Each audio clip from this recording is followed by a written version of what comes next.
ایسے نہیں جاؤں گا، نہیں جاؤں گا ایسے، بلکہ مر کے بھی نہیں جاؤں گا. ہاں، مر کے بھی کوئی نہیں لے جا سکتا ہمیں. کیوں؟ اس لیے کہ یہ ہندوستان کا سینہ ہمارے لیے قدرت نے مخصوص کر دیا. غریب نواز آج بھی اس کے سینے میں آرام کر رہے جس سے اجمیر معلیٰ کہا جاتا. رشک کی نظر سے دیکھتی ہوں زمین کو اور زمینیں کہ اتنا بڑا مبلغ اعظم آرام کر رہا ہے، اور سینے میں، زمین کے سینے میں آرام کر رہا ہے، اس لیے کہ امانتیں سینے ہی میں دفن ہوتی ہیں. امانتیں سینوں میں دفن ہوتی ہے. ہم گھسپیٹیے لوگ نہیں ہیں. ہندوستان میں امانت ہے ہندوستان کی. ہم ہندوستان کی امانت ہیں، ہم نے دفن اس میں ہونا ہے. امانتیں دفن ہوتی ہے، باغی دفن نہیں ہوتے، غدار دفن نہیں ہوتے. اللہ اکبر.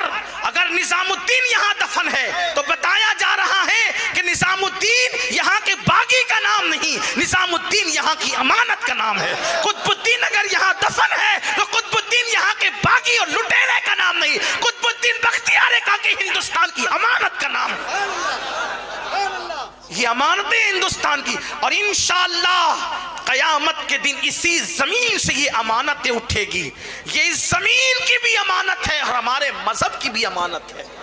یہ اولیاء اللہ کے آستانے. اللہ اکبر.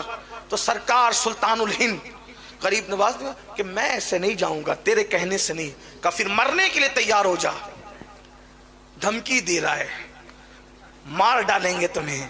غریب نواز نے کہا ٹھیک ہے، ہمارا ایمان ہے مسلمانوں کا، اگر اللہ نے موت لکھی ہے تو تیرے مارے بغیر بھی ہم مریں گے. اگر موت لکھی ہے تو مر جائیں، اور نہیں اس نے موت لکھی ہے تو پوری دنیا کے لوگ جمع ہو جائیں مارنے کے لیے، ہمیں مار نہیں سکتے. زندگی اور موت کا فلسفہ یہی ہے. پوری دنیا کسی کو مارنے کے لیے جمع ہو جائے اور اللہ نے موت نہیں لکھی ہے، نہیں مار سکتے. تاریخ بھری پڑی ہے، تاریخ. نمرود مارنا چاہتا تھا ابراہیم علیہ السلام کو، پوری نمرودی پارٹی جمع تھی، آگ میں ڈال دیا، مار سکے.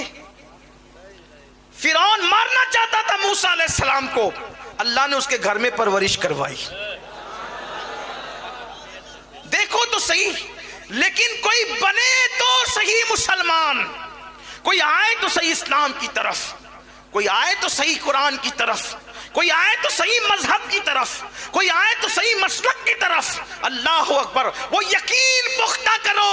جس دن مسلمانوں اپنا یقین اللہ پر پختہ ہو گیا، اس دن مارنے والے پالنے پر مجبور ہوں گے، لیکن ہمیں اپنا یقین پختہ کرنا ہوگا. سرکار غریب نواز نے فرمایا تو نہیں مار سکتا مجھے، میرے اللہ نے اگر میری موت نہیں لکھی تو تو نہیں مار سکتا مجھے. اور پھر آپ نے اس پر ایک حملہ خود کیا. فرمایا کیوں نقصان اٹھاتا ہے؟ نقصان کیوں اٹھاتا ہے؟ تو بھی کلمہ پڑھ مسلمان ہو، فائدے میں رہے گا، تیری مراد پوری ہوگی، تیری تمنا پوری ہوگی. پیچھے لوگ کھڑے تھے. اب اگر جو لوگوں کا خدا بن کے کھڑا ہو اور کوئی اس کو کہے کہ تیری بھی مراد پوری ہوگی، جو لوگوں کی مرادیں جو ہے وہ باتیں کرتا ہے پوری کرنے کی، اگر اس کی مراد کی بات کی جائے تو اس کو شرمندگی نہیں ہوگی. اس نے کہا میری کیا مراد ہو سکتی ہے؟ فرمایا بتاؤں؟